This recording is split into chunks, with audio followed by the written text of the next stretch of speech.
teacher learning and practice at the Harvard Graduate School of Education. Professor Hill has earned her PhD in political science at the University of Michigan, where she also worked as research scientist and later on as assistant professor before she joined the Harvard Graduate School of Education in 2006. Her research focuses on policy and programs designed to improve teaching and teacher quality.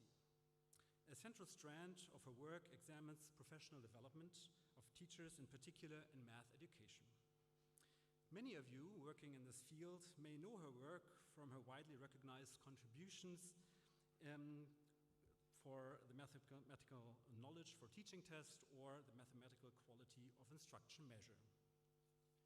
Beyond this, Professor Hill is also deeply engaged in exploring the potential of machine learning tools to automate the measurement of instruction and provide meaningful feedback to teachers. This exciting line of research will also be the focus of her today's talk. Over the course of her career, she has also served as a principal investigator in numerous projects, including developing Common Core classrooms through rubric-based coaching and the survey of US middle school mathematics teachers and teaching. Her scholarship has been published in some of the most renowned journals in the fields, such as the American Educational Research Journal, the Educational Evaluation and Policy Analysis, and Educational Researcher. I'm glad that Professor Hill has accepted our invitation to this conference and has made all the way from Cambridge to Potsdam. Please join me in giving a warm welcome to Professor Heather Hill.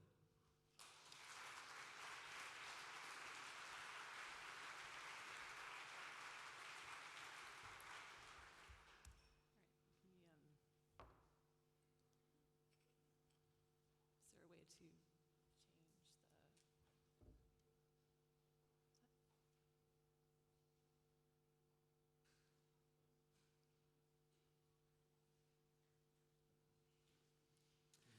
Sorry, there's lots of buttons. We don't know which one. Should be this one. Is it working? It's not projecting. Yeah, wait, now it is. Now it is. There now. Okay, there it is. Great. Okay. Thank you so much, Dirk, for that kind introduction, and thank you both to Dirk and Katharina for hosting me here. One of the things that I've come to learn about German hosts is that they are incredibly generous with their time, with their organization, with their thoughtfulness, and I really appreciate that as I have visited Potsdam.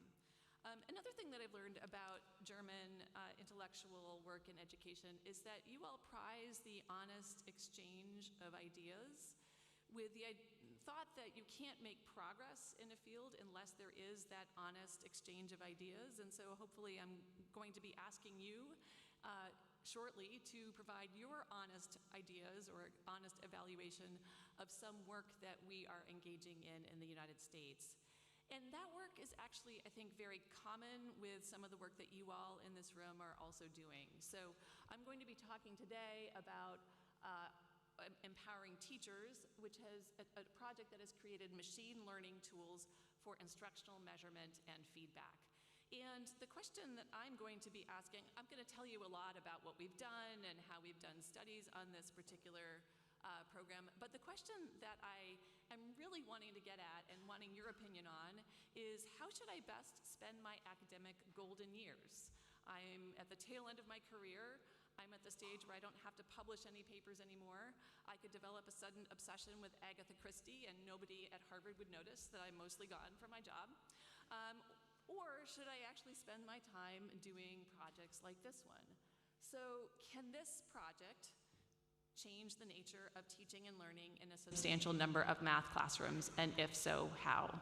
The US is littered with lots of professional development programs, lots of tech, apps, things like that, which just don't gain traction. And I am a person that is very interested in gaining traction and changing what happens in average US classrooms or average US professional development. This is something I've been concerned about my entire career. And I don't want to sort of do research for the purpose of generating more theory anymore. I want to really build tools that help teachers and that can scale, teachers and students, and that can scale up across the country. So as you're listening to this talk, please be at the back of your head thinking, could this potentially work? In the German context, is this something that would work? If there's a non-zero chance that it would work, how should they be thinking about designing a system to get this tool widely used by coaches and teachers in the US? And so I'm going to actually ask you to think, pair, share that question at the end of the talk, and then we'll have a little closeout where people are offering ideas, and I'll add in some of my own ideas for how we're thinking about it. Okay, so this is the talk. The talk is actually about this tool and how we've been developing this tool. This is joint work between Harvard, then folks at Maryland, University of Maryland. So Jing Liu has been really heroic in doing all of the randomized experiments and also building a brand new data set that you all will be able to use in about 18 months that is designed for building automated feedback tools for classrooms. So that's the goal of that project. And then we also collaborate with Dora Dembski, who is just a brilliant computational linguist who became, lucky for us, interested in changing what happens in K-12 classrooms and making them more dialogic, encouraging more student reasoning, more student thinking, and more disciplinary thought and sense-making. And so this is really a sort of equal collaboration between all of us.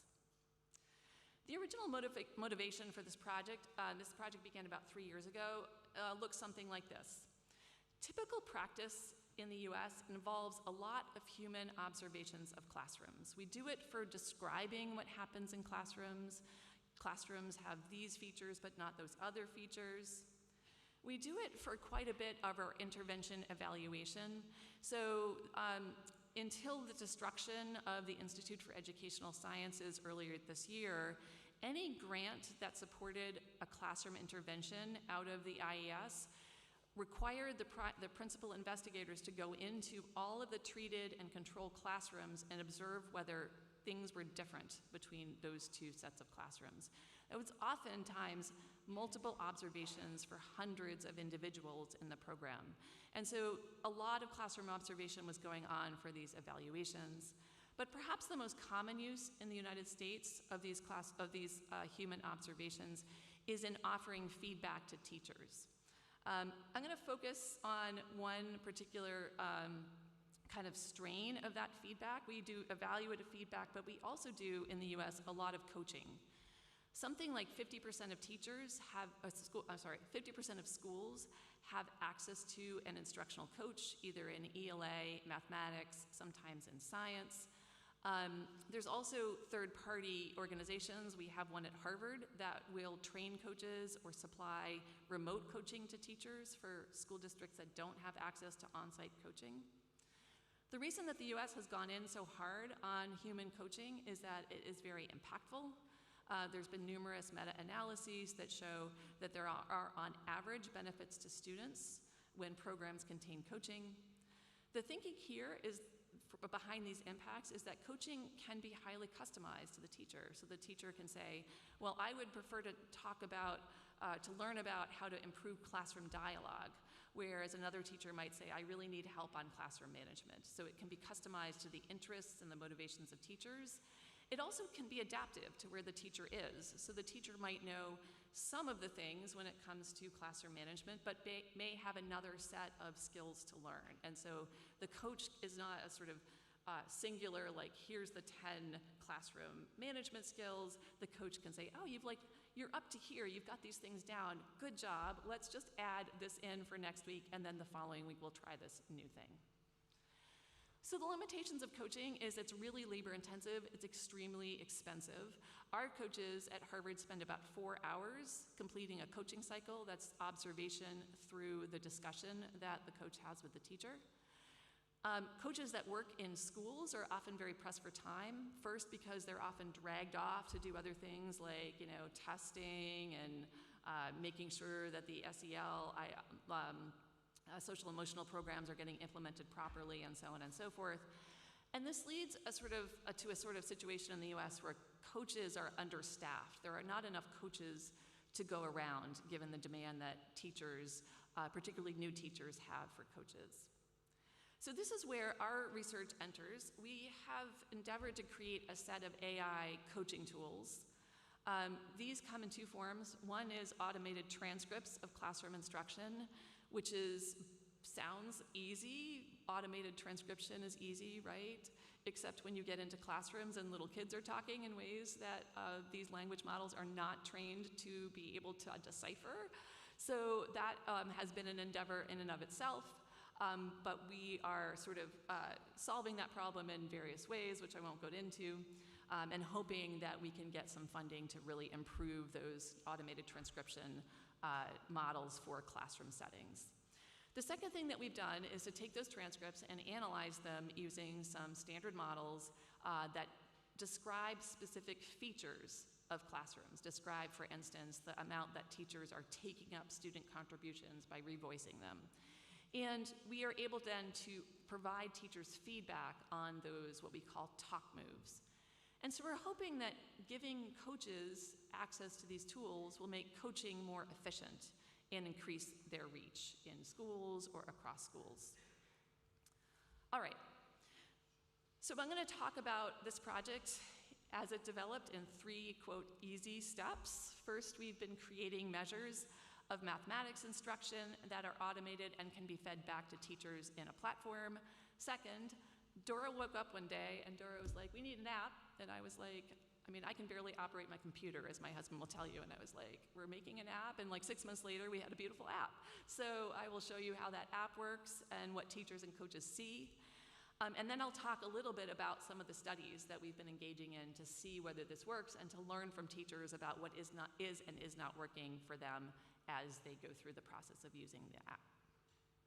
Okay, so step 1, automated measures. I'm a measurement person, so I always try to start at the very, bottom of any of these research projects, which is like literally what are you trying to measure and how is the measurement working? So I'll give you a little insight into this using a measure that is under development right now. So the name of this measure is student idea attribution. Its definition is the teacher positions the student as an independent and competent mathematical thinker. Teacher statements will call out why what the student said was mathematically valuable and or implicitly value the student work by drawing attention to it or uplifting the idea. And this in the US is thought of as an equity practice. It develops students' mathematical identities as, oh, I have something important that my teacher is now repeating and saying, like, asking me for their opinion about whether this works or asking me for more information. So it's something that can drive student engagement and make them feel more secure and engaged in mathematics classrooms. So this is actually sort of ripped from a spreadsheet that we use for training these machine learning measures, and I'll talk about those in a second, how we use those. I'm going to talk about the coding first that we do. So in the middle here, we see the piece of dialogue to be coded, which is in this case always something a teacher said. These pieces of dialogue are going to be coded at 1 if there was idea attribution and 0 if there's not idea attribution. We also look at a context window, which allows us as raters to start to understand like what the student idea was. So what is the teacher talking about? Because often you need that prior student utterance or prior student turn of talk to understand completely whether the teacher is affirming a student or attributing an idea to a student. So in this case, the student says, oh no, because she hasn't counted the 10, because 20, that's why she got 70, because she counted these 10s. The student is talking about a second student's method for solving a math problem. The teacher says, ah, and the student says, and then she got 70, and then the teacher butts in and says, so when she broke this apart into 10 and 4, she still has to do the 4 part, but she still has to do the 10 part also. So Marlene, what did that look like when you did the 10 part? So the teacher is uplifting this student method and saying implicitly to the student, like, you have an idea that is worth pursuing. This is something that we're going to stick with, and I'm going to name you as the author of this particular method or idea. So this would receive a 1 in our coding spreadsheet. Many other things get zeros. A lot of teacher talk does not feature this particular student idea attribution. And then what we do is when we have coded 2,000 teacher turns of talk, we upload the data into a machine, which then learns from the data inductively how to identify new instances of teacher idea attribution. And so that is the sort of basics of how we create these measures. And we can then provide feedback to teachers on, for instance, the number of times idea attribution occurred during their lesson. So for the machine learning component of this, we always fine-tune existing natural language processing models. We often use Roberta, which is one of these large transformer models trained on the Internet of Data, Internet of Word data. We actually, in this particular case, have already fine-tuned Roberta for for teacher uptake of student ideas, which if you go back a slide, you can see that the teacher is taking up student ideas here, and then additionally naming the student who is attributed with the idea. And so we will probably simply fine-tune the uptake model for idea attribution. So this will be a sort of workaround in hopes that we can get this model working and working fairly accurately. This is a relatively, if this were a longer conversation about the AI or the machine learning component, this is a relatively infrequent practice in US schools, this idea of student idea attribution, and so there's been some technical challenges in trying to figure out how to find those instances while maintaining high accuracy. All right. Any questions on this before I move on to? And you're always welcome to butt in. You're also always welcome to say, don't talk so fast, because I know I talk fast when I get excited, so. All right. Okay, so far we've developed a number of measures. We have teacher focusing questions. These are questions that are meant to open up space for students to talk about their thinking and reasoning. We have student mathematical explanation and reasoning. Teacher uptake of student ideas when the teacher is revoicing, restating, elaborating on, or probing a student idea. We provide just basic information on the student-teacher talk ratio, which is always shocking to teachers in the US. You'll see that in a video I'll show you about a coach-teacher conversation. And then we have a measure of the density of mathematical vocabulary. Right now it's not in the app, it's in the shop because it was not working very well and it was driving everybody crazy, but we are getting ready to put it back in a better form. Coming down the line are these attributing ideas to student measures. We're also developing some curriculum-specific measures of things like lesson pacing. Pacing is particularly with inquiry-based curriculum materials, one of the hardest things that you as teachers struggle with.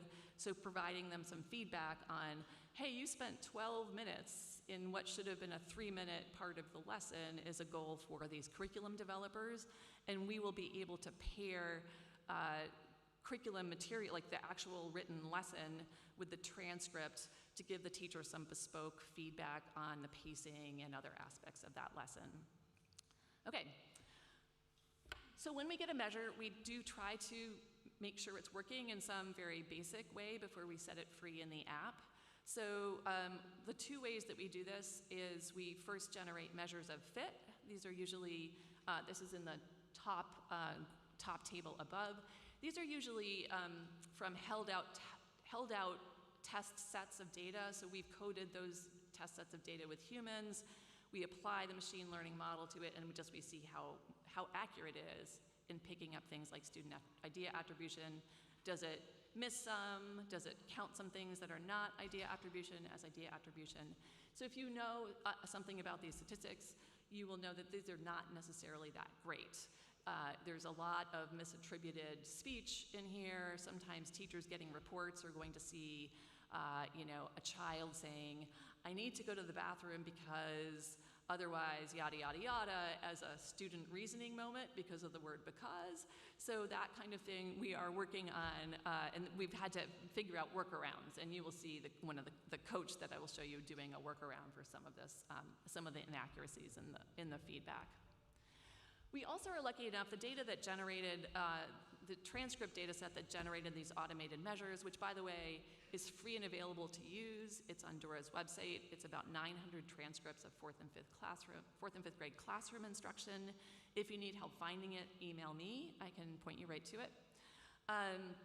So that data set also has student test score data. So we're able to observe, for instance, in the first column, how much teachers value added to those student test scores and whether that correlates with our built measures like uptake, focusing questions, and student reasoning. We also have human ratings of the mathematical quality of instruction in this data set, so that's also very convenient for us.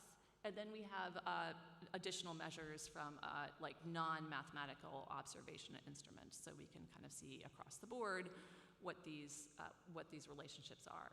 They tend to be like lower correlations, but they are significant, and it's not clear with measurement error and the fact that we are coding individual turns of talk versus where humans are coding entire lessons, what that level of correlation should look like.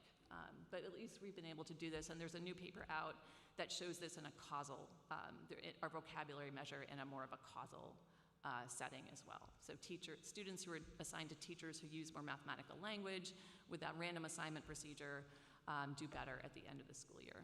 So, all right, so that's step one, creating the measures. So then Dora got up that morning and she's like, we need an app, and 6 months later, we had an app. And I'm gonna describe to you the pipeline of the feedback that exists as sort of a cycle of feedback in this app, and then I'll show you the interface. So the pipeline of giving feedback here starts with a teacher making a recording. We prefer that the teacher make a recording with multiple microphones placed around the room because that gets the student talk. I see nodding in this room. It sounds like other people are facing the same problem. Oftentimes teachers make that recording on a phone or an iPad, and you're not gonna get the sort of richness of the student talk, which then constrains the feedback that we can give to teachers, because if we're not recording the student talk, we don't know what they're saying and whether they're reasoning or not reasoning, things like that. So one of the things on our agenda is, with hopefully some foundation support, building a low-cost rig that teachers can like plug into an app. We use a swivel right now with multiple microphones, but that's very expensive. We would prefer like a very low-cost rig that teachers can, $40, plug it into an iPhone or an iPad, and get much better audio quality from their classrooms. All right, so that's recordings. The teachers then uploads the recordings onto our server where they're transcribed and anonymized. And they are then analyzed. We apply our machine learning models that pick out things like uptake or student reasoning, and then teachers get feedback in our app. This is what the app looks like right now. So it was recently updated, the vocabulary was taken out, and so I will show you what is in here and how it works. So the first thing that teachers see is this talk distribution. You talked 81% of the time, students talk 19% of the time, and there's also an average talk length information provided. This is shocking to most US teachers. Most US teachers believe in their heads that they're doing much less talking than they actually are. I'll tell you an interesting story. If anybody here's from Australia, I was giving a talk in Australia, and they have just a very different, very direct instruction philosophy.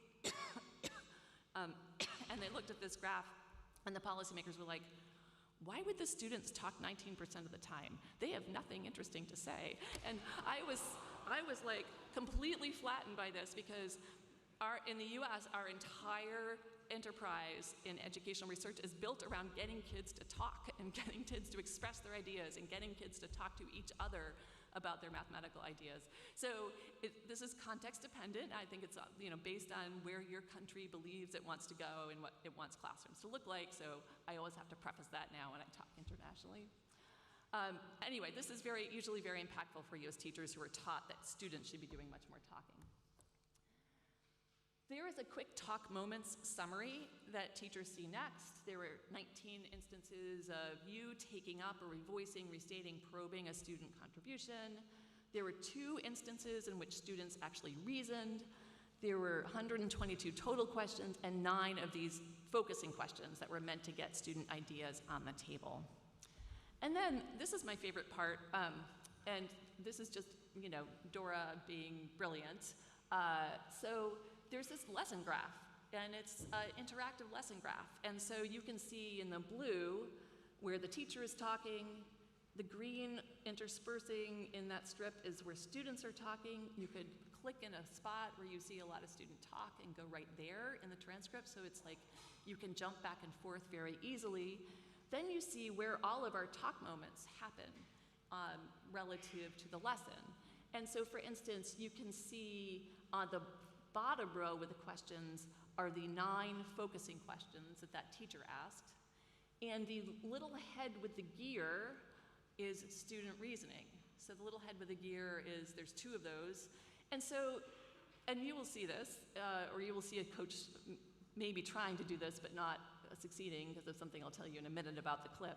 But you can actually pair these things. And so we've seen many times coaches say like, oh, you had some student reasoning, let's go there, click, let's see what the student was saying, and then let's look at what you were doing as a teacher to encourage that reasoning.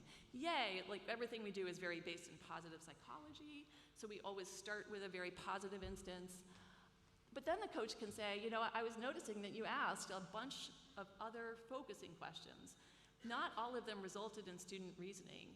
Let's go to one of those and see, or 2 of those, and see if we can start to figure out why your focusing questions did not result in students engaging in that mathematical practice of thinking and reasoning. So that's the app.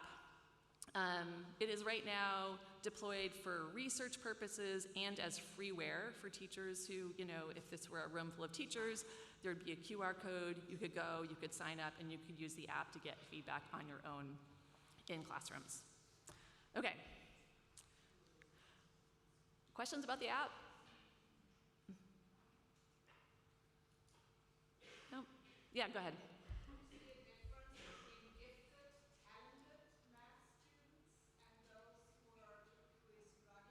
Oh, that's a great question. Like who's talking in class to do that's what our new data collection is gonna get at actually, because we're voice enrolling the students, meaning we take a voice print at the beginning of the study.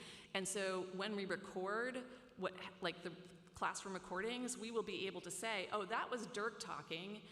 He's gifted and talented, and he's saying all these interesting things. Heather, on the other hand, says almost nothing. And when she says things, they're a little incoherent. We can also, there's other ways to cut this, by prior knowledge, obviously is one of the biggest ones, but it's also in the US an equity issue. So we want to make sure that the teacher is presenting appropriate opportunities for all students, regardless of their prior knowledge, to engage in thinking and reasoning. And so that will be one of the metrics that we develop from that new data set that we can feed back to teachers.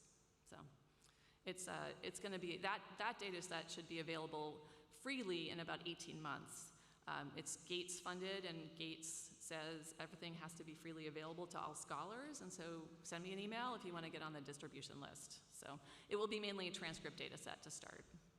Go ahead. If you have a classroom where the teacher actually does a lot of pair share or jigsaw something, Yes. it would be like crosstalk. It's crosstalk. Yeah, you must see crosstalk in your own transcripts. Yes, we see it as crosstalk. I think this year what we're going to try to do is mic a particular table well, and try to get like at least one table worth of, the 4 people at that table.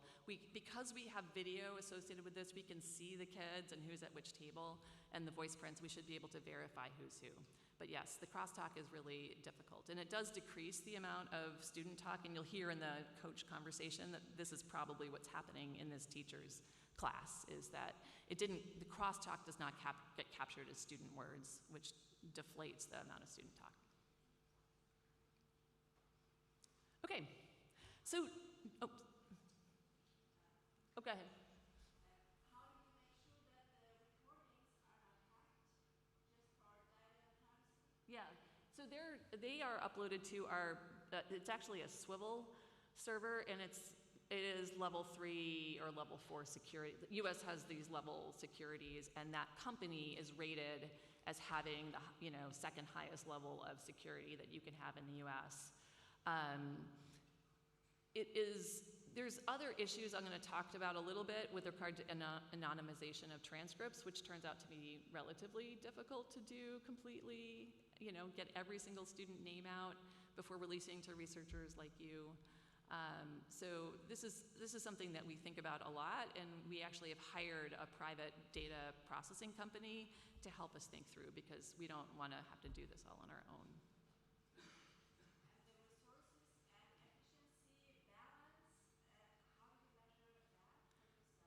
So we haven't measured that yet, because I think we're just in the development process. I mean, I think this comes to a larger question that I'll get to at the end, which is the cost for maintaining these systems, which it's relatively, transcribing a lesson is not cheap.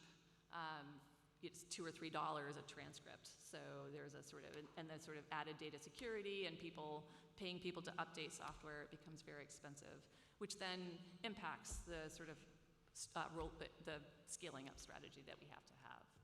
So, all right, I'm going to move on. But maybe we can hold the question to the end. So, we don't use generative AI in our research. Actually, relating to some of the topic that we were just talking about. First, we don't want to put data with any student names. Like I said, it's relatively hard to completely anonymize these transcripts right now. We just can't put that data in ChatGPT, because then it's wandering around the internet, and that's a security violation or a privacy violation. So we have a private encrypted server that does all this work. We tend to not use, we've tended also not to use generative AI models, simply because making API, even if we can sort of solve the data security and privacy issue, which we can, Harvard has like AI sandboxes that we could do all this analysis in, it's very expensive to make these API calls, and thinking down the line about dissemination, we can't afford to price it with those API calls. So we can't say, for a transcript, it's going to be, this much for the basic transcription, and then this much for all the API calls to generate the measures. We would just prefer doing this on using natural language processing models on our own. Okay, so I'm going to briefly walk through 3 studies that we've done to examine the impact of our measures. So one of the first study that we did was actually not in K-12 classrooms. It was in the context of a large-scale online computing course run by Stanford. This course had 1,100 instructors. These are section leaders. They were leading sort of group discussion sections once a week for 5 weeks. And what we did was to randomize them to a condition under which they got feedback on teacher uptake of ideas. So there's a little bit of nuance here. All instructors' sections were recorded and transcribed via Zoom, and all actually had access to the uptake feedback. Chris Peach, who runs this, runs Code in Place, did not want to sort of deprive any of the instructors of this feedback, but he did agree that we could email a randomly chosen half of them to receive feedback in the form of the email, and then a click-through button onto the website to get feedback in particular on uptake of student ideas. So here's what the treatment instructors received. They got this after every recorded class. This is very positively designed. So it is, as I said earlier, we really emphasize teachers' successes and then ask them to plan for more successes is our general MO. So we said our algorithm has identified 16 moments when you built on student contributions. Here's why that's important. Research says these things. Teachers can pop out here's what affirming students look like, and here's what moving the conversation forward by probing looks like. Here's some literal instructional moves you can use: revoicing, clarifying, asking a question. Teachers can look at the transcript segment that involves that uptake, or instructors could look at the transcript uptake that involves that segment, and then there are some reflection questions. So we hope that this would be, concise, non-judgmental, although very celebratory, specific and actionable. There is, just to note, there's no human in this loop, no coaches in this loop at all. So what we found, and I'll refer you to the paper for the actual statistical models, was that the email treatment increased the chance that instructors would access the feedback on uptake once or more during this 5-week period by about 4 times, a little less than 4 times, 71% versus 18%. Treated instructor uptake of student contribution improved by 13%. And a treatment on the treated analysis suggests that accessing the feedback once or more, so when instructors did that, that increased the student completion of a course assignment by about 6%, 6 to 7%. There were no impacts on the student exit survey or on course attendance. So, you know, modest improvement in this uptake, which many people in computational linguistics will tell us is a really core feature of dialogic teaching, sort of making sure somebody feels heard and seen by revoicing and repeating what they've said, and a little bit maybe of an impact on, or a suggestive impact on student course assignment completion. We, of course, wanted to work much more in K-12 classrooms, and so we entered into a project with TeachFX, which is a technology firm in the United States that has a lot of these automated feedback measures on their platform.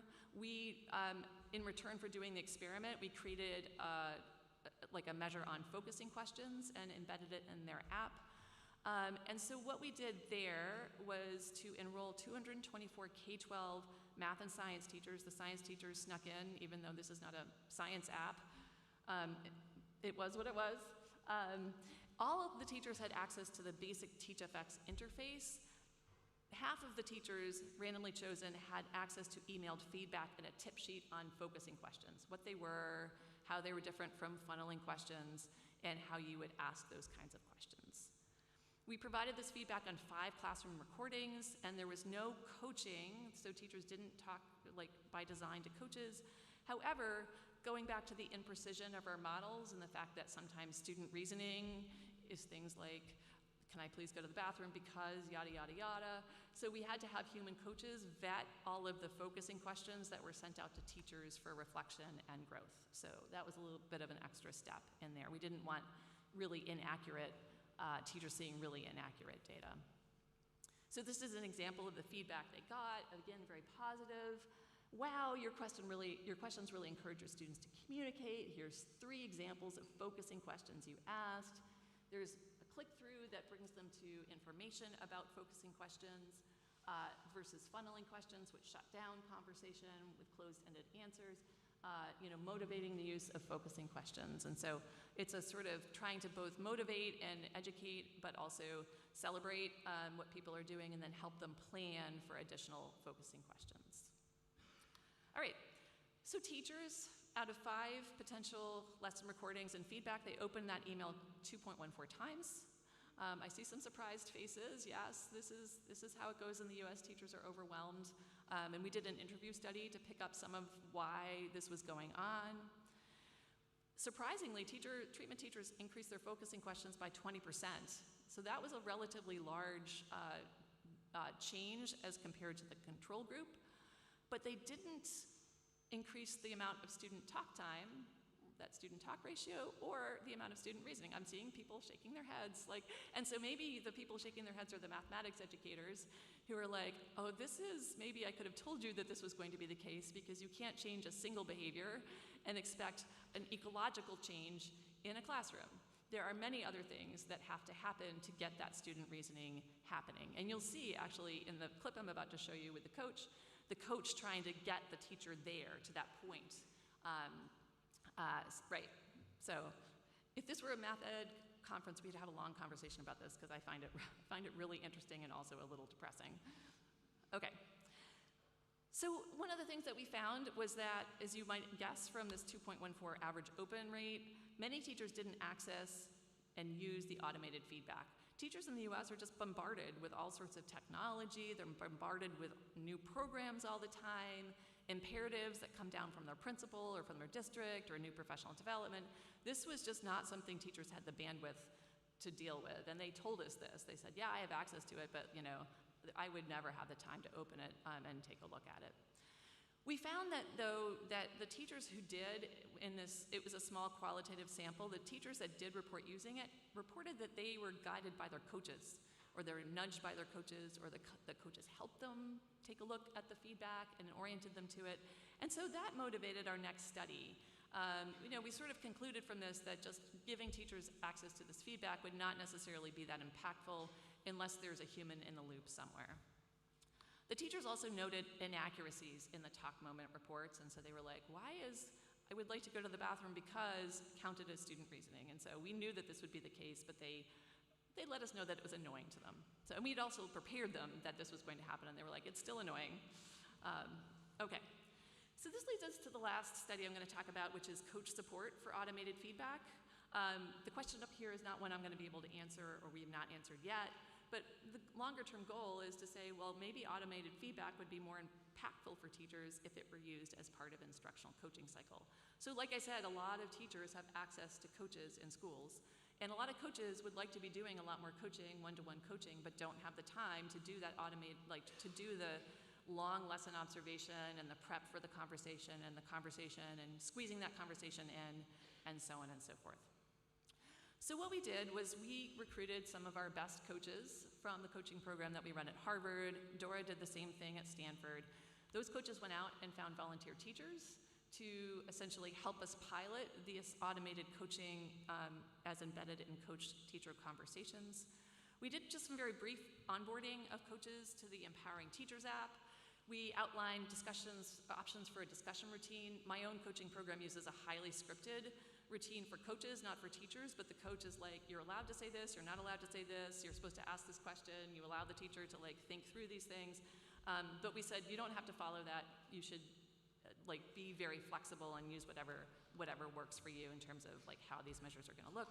We also provided an explaining the measures app, a document to supplement the app. And people said that this was extremely helpful. Focusing questions, it's not lingo that teachers know in the US, and so being able to define those questions and contrast them with other kinds of questions apparently was quite helpful. So I'm going to show you just a brief few minutes of a coaching conversation. What's going on here is that the teacher and the coach are discussing two things in our automated feedback. They're discussing the student reasoning, and the hint here is, as you're watching, there is none that was picked up by our machine learning models in this, and so the amount of student reasoning is going to be 0 in the feedback that this teacher is looking at.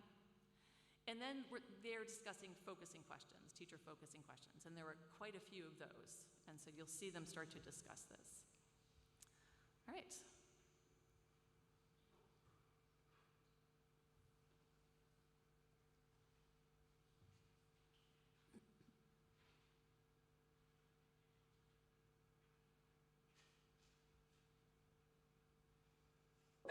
We can see that there was no reasoning, but what else can we celebrate that you saw happening here?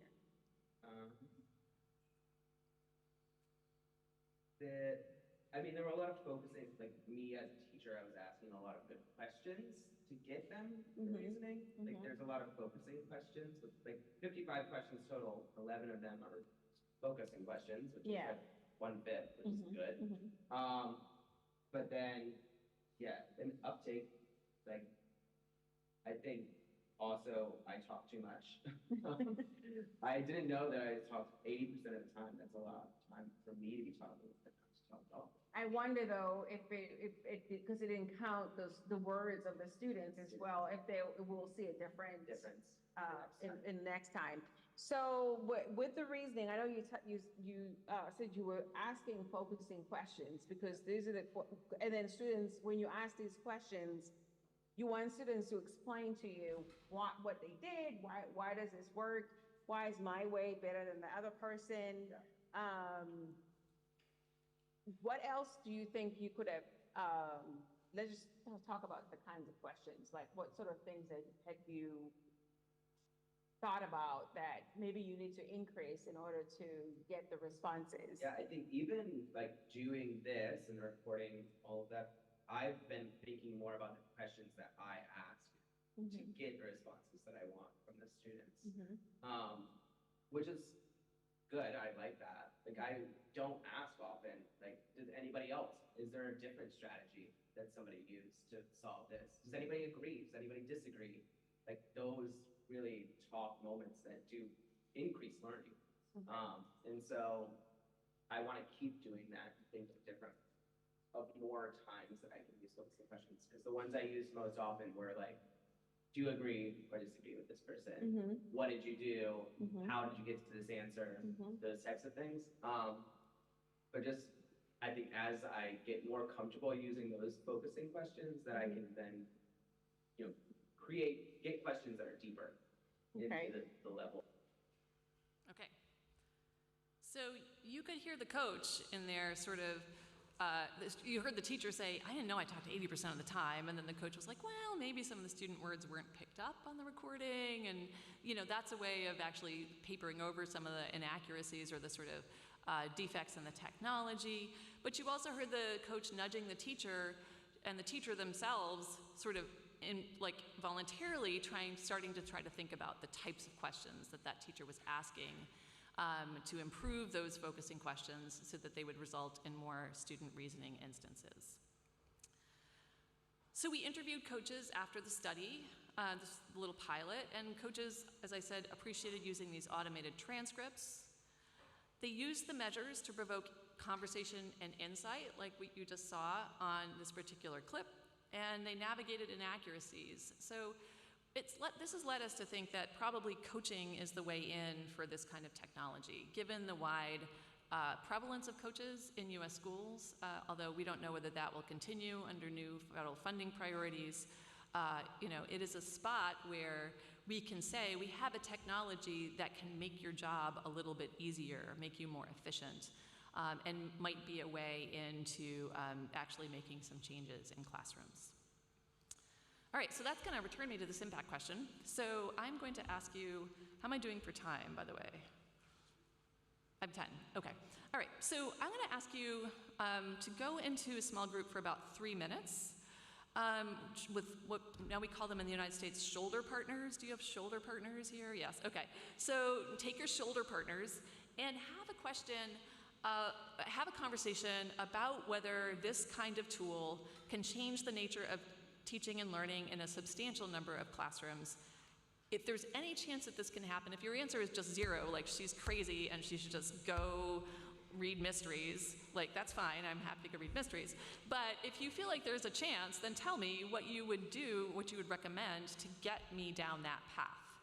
I'm going to just make a couple assumptions here. One is that we've already run trials and we see moderate impacts on instruction and small impacts on students. So there's not this kind of like run a series of RCTs first. Let's assume that that's happened. And let's also assume that we're able to process this data at a reasonable cost to schools, that the cost would not be prohibitive of schools taking it up. All right, so I'm going to give you about 3 minutes. And then we'll come back and have a discussion about what you're telling me and what you recommend, and people can also ask any specific questions that they like.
So thank you for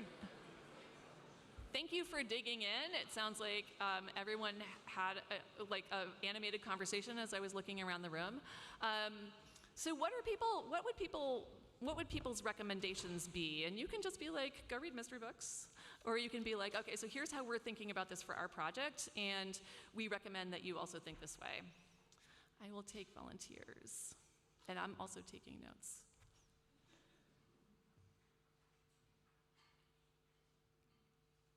Okay, over here.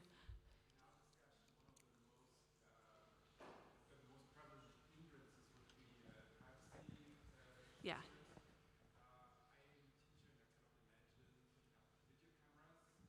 Mm-hmm.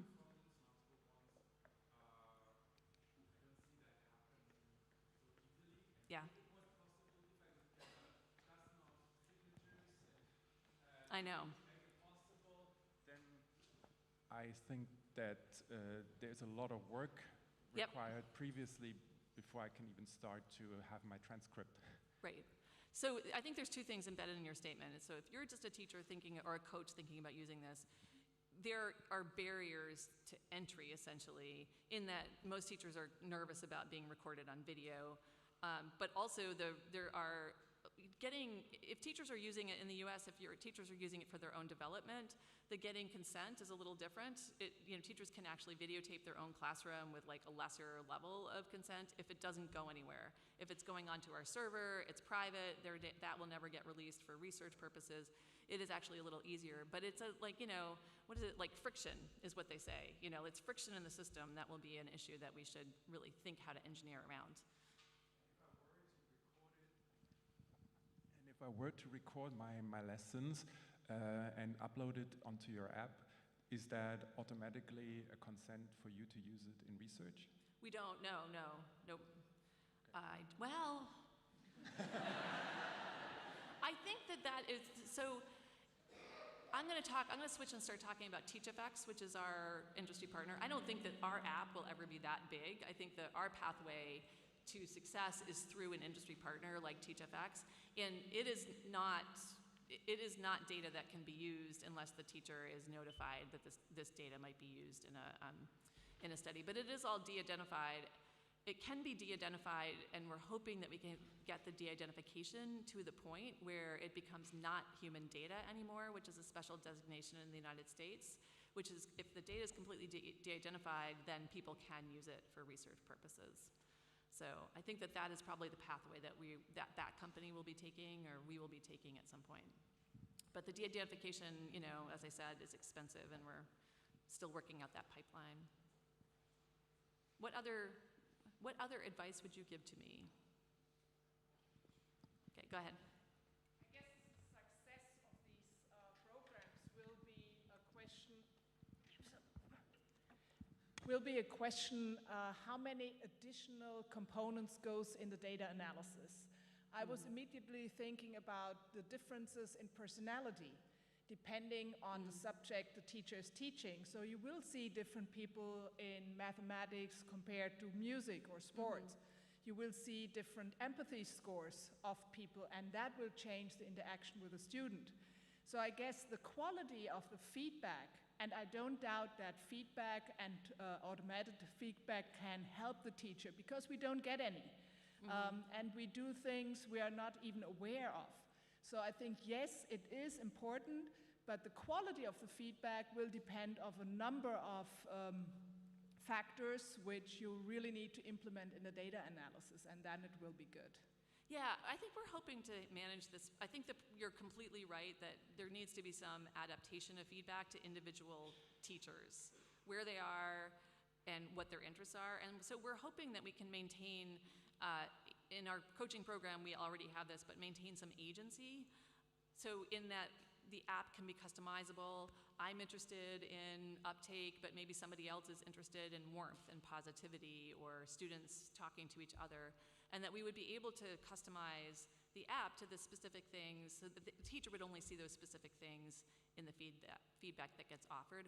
Right now, the dashboard that TeachFX has up has many, many, many indicators, and it's just overwhelming to know what to look at without a careful kind of focus. And and also maybe some adaptation to where folks are at on the spectrum. Does that kind of address your question? Yeah.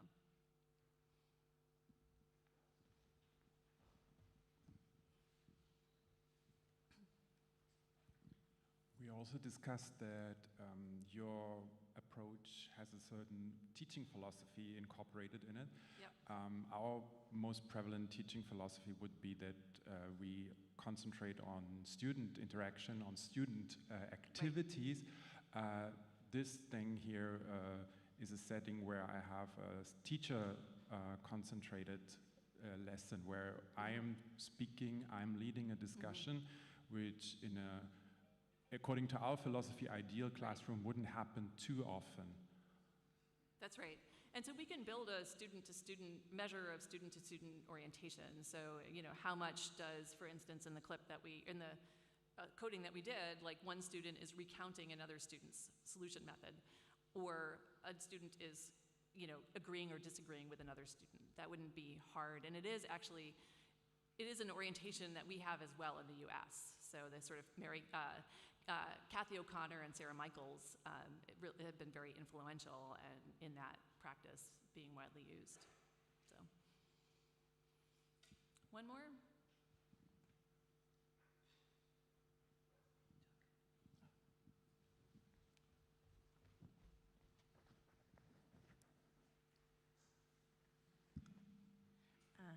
Thanks for your discussion and also the question. I think for your mathematical facts you are searching, are there not also questions needing for ambiguity and exploring, that the answers are not prefixed, but really a new field of research and also in the students' field. And the transformer models you use, there is inaccuracy also in these models, always, and black box phenomena. And I think it's really necessary to honor your research, because I understand your research, but I think you have also really to be honest looking. The costs of the transcripts are only a marginal part. There is a huge cost of the model and all the structure. We talked of structures being sustainable. You know the work of Kate Crawford and also this AI atlas and anatomy of AI and the look into the huge megastructures. And I think it's very important also to be transparent on this. Thanks. Yeah, we agree. And one of the things that we're just very upfront about when we use this with teachers is that the models are not perfect and you're going to see a lot of errors. And I can't ever imagine these models being have 100% predictive accuracy. It just would be a sort of miracle if that ever happened. And so that will need to continue as a sort of transparency.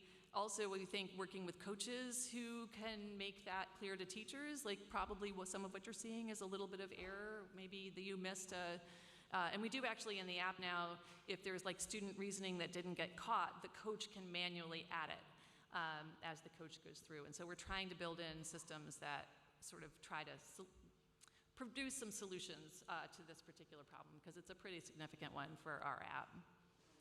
All right, I'm going to tell you like a little bit about how we're thinking about this, and then we'll be done. So yes, okay? I think we are now out of time, unfortunately, Okay. yeah, because we are now at the end of the first session. Okay. Thank you so much for this exciting talk. It was very, very interesting, and I'm sure there are plenty of questions in the room.